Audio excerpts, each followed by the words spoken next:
Sarap, this is crazy. Ang yung half Diyosa and half Sarap. So, joke lang po. So, for this vlog, we will be talking about biological, or should I say, elimination, half-life or biological half-life ng hormones natin. So, ay importante po ito na malaman ng isang trans dahil parte na ng buhay ng trans ang pag-take ng hormones. At i-discuss natin kung kailan lumalabas yung hormones sa katawan ng trans in half-life. Okay, meaning yung dosage ng tinake mo, half noon ay lumalabas na sa inyong katawan. So, stay tuned to my channel as I will tackle the elimination half-life ng isang hormones po.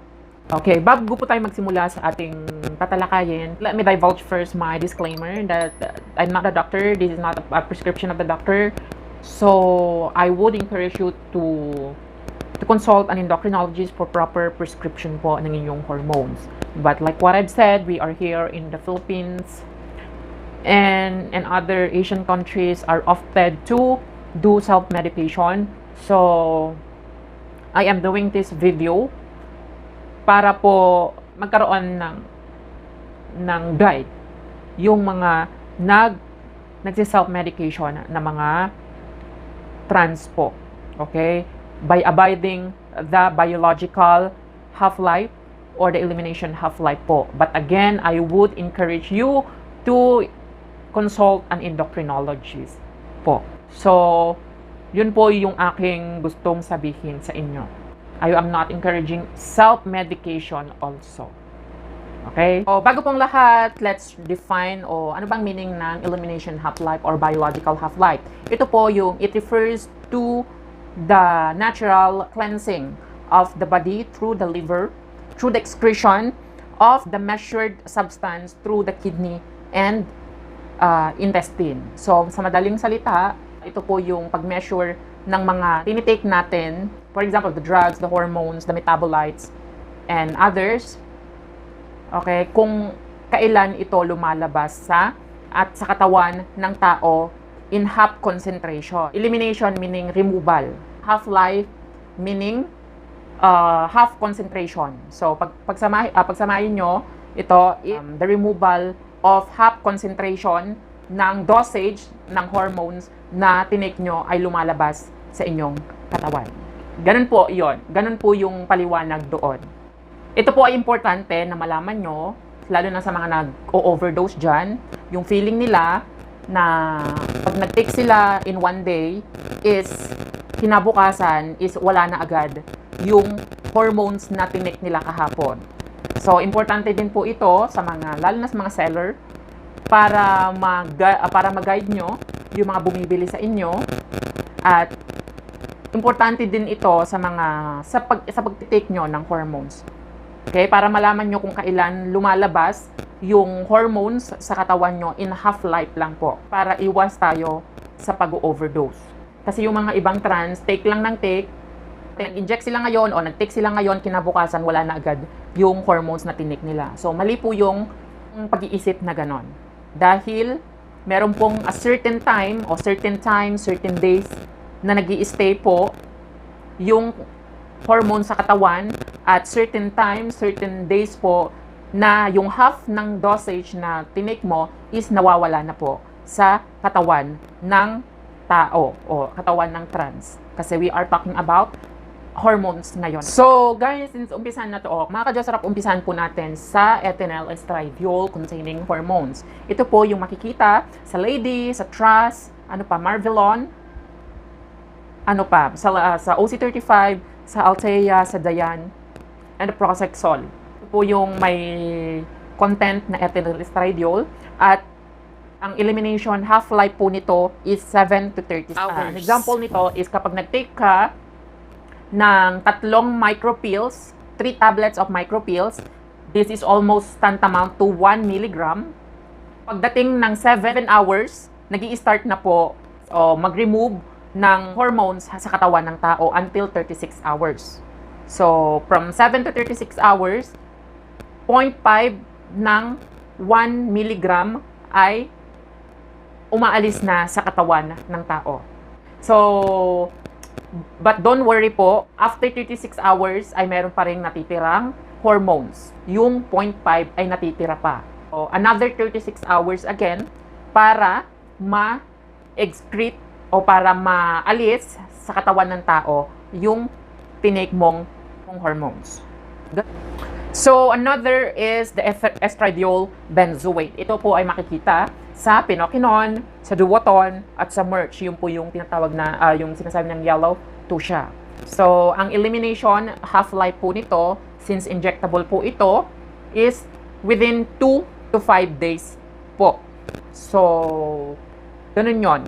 So, meaning po nito, pag nag-inject ka ng pinokinon at ang estradiol benzoate nito is 5 mg, within 2 to 5 days po, yung half ng dosage na in-inject mo ay maalis na sa katawan mo. Okay, meaning 2.5 mg will be eliminated to your body and the other 2.5 will still remain on your body. So, meaning it will take like roughly 7 to 10 days para ang isang ampule ng isang pinokinon para matotally ma-remove sa katawan ng tao. So, kaya yung mga inject dyan, ang tendency lang po is na-overdose yung katawan nyo. Kasi nga, hindi naman agad-agad nilalabas ng katawan natin yung in-inject nyo.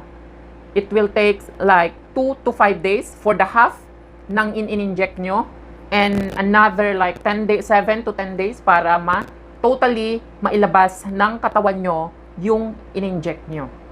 Estradiol valeriate. Ito po yung makikita po natin sa Progenova, sa Progeluton, Genifram, Delastrogen, Pelanin. Sa oral muna tayo, meaning sa mga tablets po muna tayo. Ito po ang elimination half-life po nito ay within 12 to 20 hours po. Titake ka ng 1 tablet, tapos ang dosage nito is 2 mg. Within 12 hours to 20 hours, yung 1 mg nito ay lumalabas na sa katawan ng tao. And another, yung 1 mg will stay on your body for another 20 hours.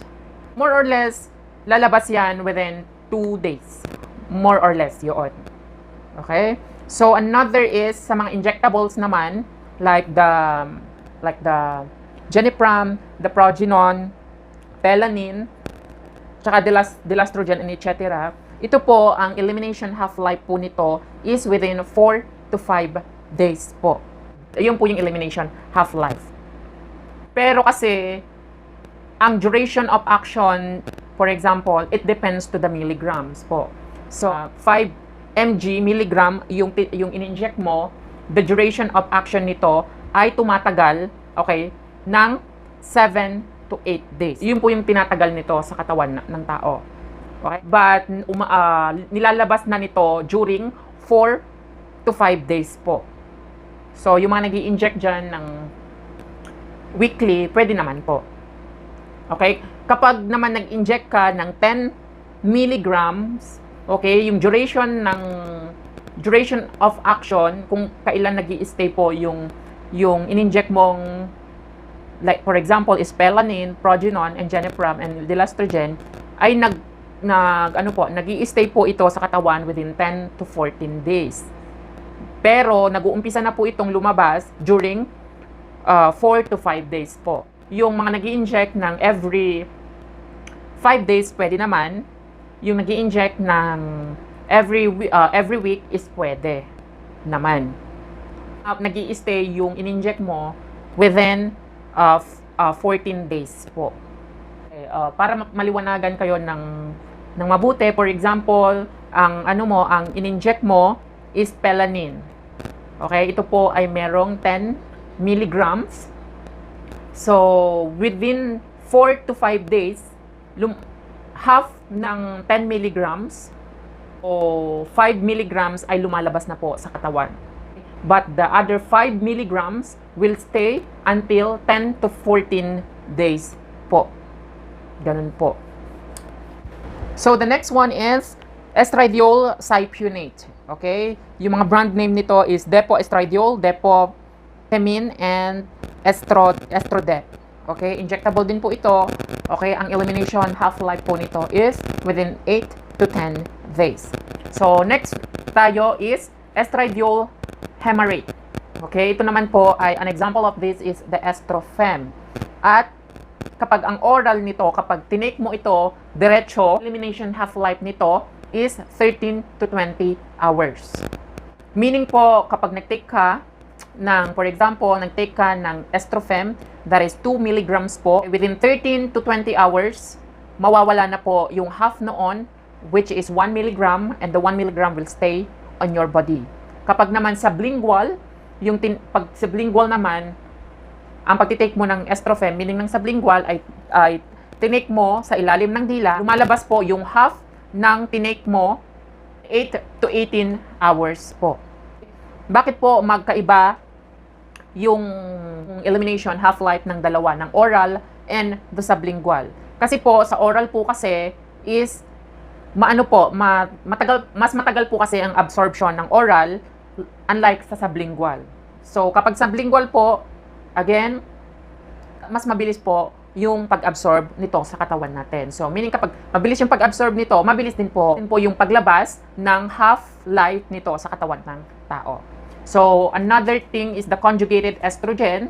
Ito po yung makikita naman sa estromon at premarin po. Ang elimination half-life po nito is 11.4 hours to 26.7 hours po.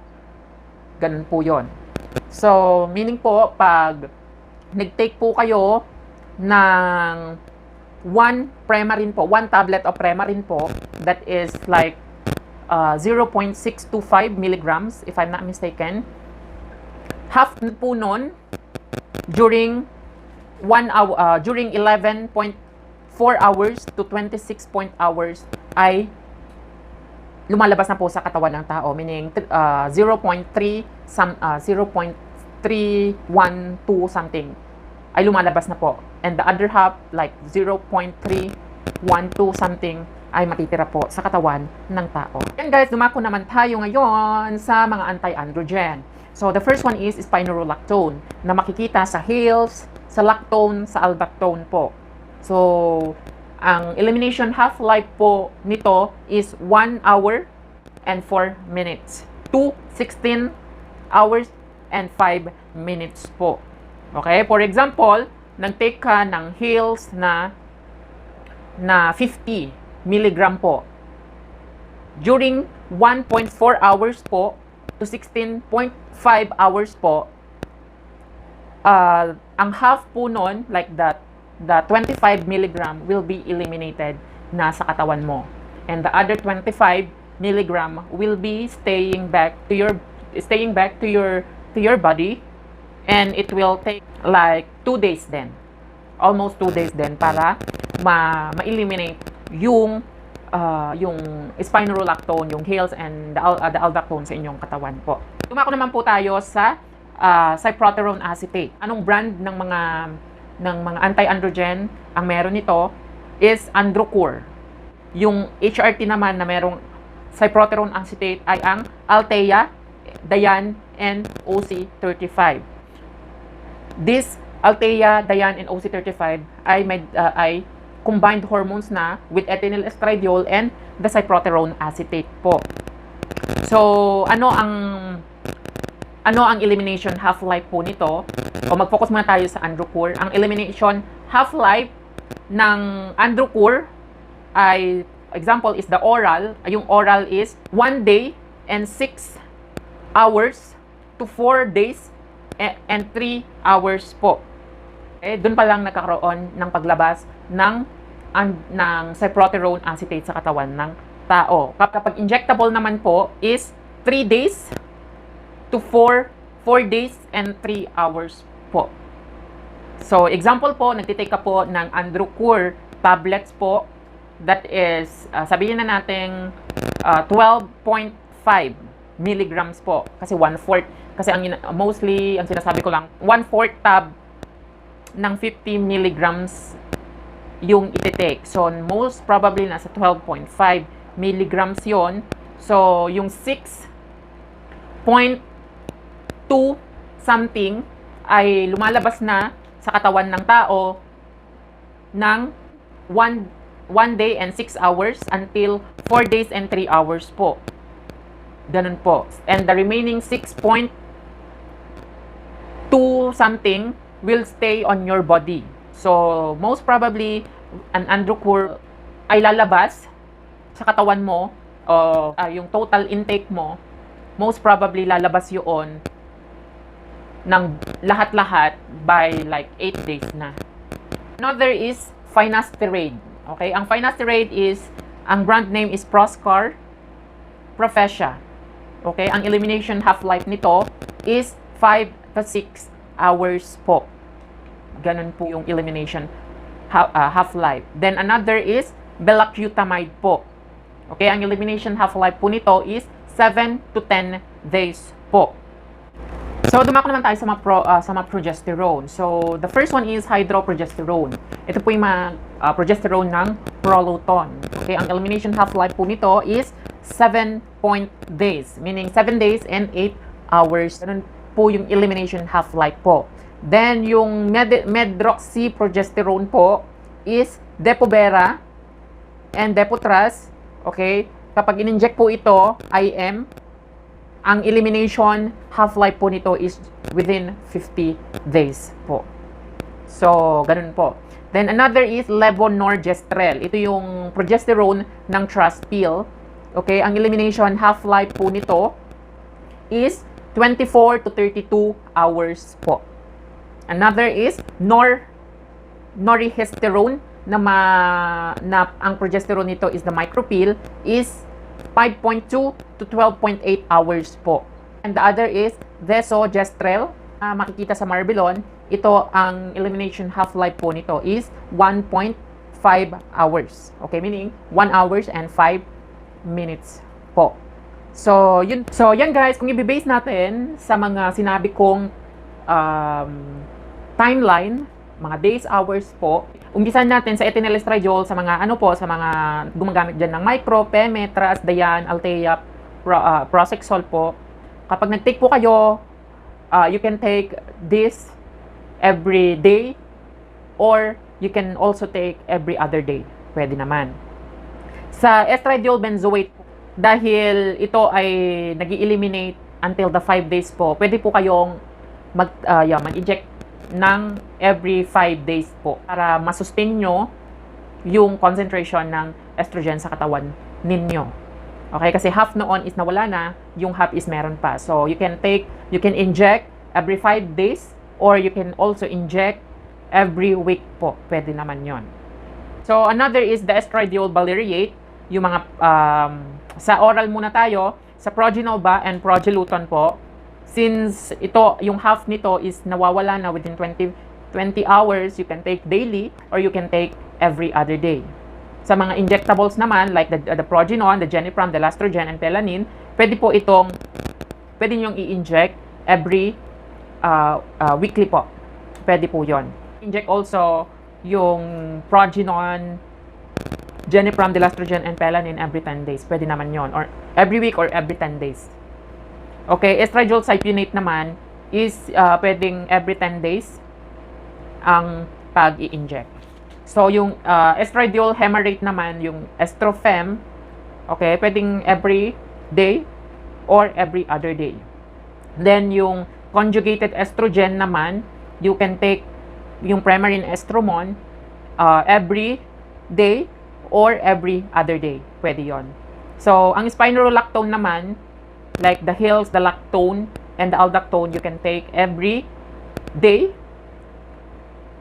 Yun po, or every other day, pwede. Yung cyproterone acetate, like the Androcur po, you can take every day, every other day, every third day, or every fourth day, pwede naman. Okay, yung finasteride naman po, every day, you can take. Yung belacutamide naman, you can take every 10 days. Yun po. Yung Proluton naman, you can take yung hydroprogesterone or the Proluton, you can inject weekly or every 10 days. Yung Depotras, o yung Medroxy, Progesterone Depo-Vera Depotras, kasi 50 days yung elimination half-life nito, pwede nyo kayong mag-inject nito every other month. Ganon po. Yun po. So, another question ng mga ka-trans woman natin is, napaparanoid sila pag nagtitake sila, nag-i-inject sila, at bigla silang iihi, bigla silang tatae after inject or after ihi po. Nawawala po ba daw yung effect ng in-inject or in-intake? Hindi po. So, hindi po nawawala yung effect. Hindi nyo maitatae, hindi nyo maiihi agad yon. Meron pong timeline po yung katawan nyo kung kailan niya ilalabas sa inyong katawan. O, for example, nag-inject ka ngayon ng pinokinon at tumai ka during 2 to 5 days, tumai ka doon, umihi ka doon. So, meaning, nilalabas mo pa unti-unti yung half-life ng pinokinon. Ganun po yun. Okay? Hindi yung OA na kakatake mo lang ng micropills, mamaya ihi ka na, is naihi mo na agad yung hormones. Hindi po totoo yun. So, another thing is, namumuo ba yung HRT sa katawan ng tao? So, hindi po namumuo yung HRT sa katawan ng tao. Dahil sa sobrang acidic ng inyong stomach, for sure, magigiling po yan. So, hindi po mamumuo yung HRT sa katawan mo. Okay, dahil it will be digested, it will be absorbed systematically to your bloodstream, at magkakaroon ng affinity to your receptors. Ganun po ang eksena doon. So, thank you so much po sa mga makakapanood po nito. At sana po, subaybayan nyo po palagi yung vlogs ko. Sa mga gustong akong maging friend, ito po yung Facebook ko. At gusto pong sumali sa aking group, ito po yung aking group. Okay, mga kasis!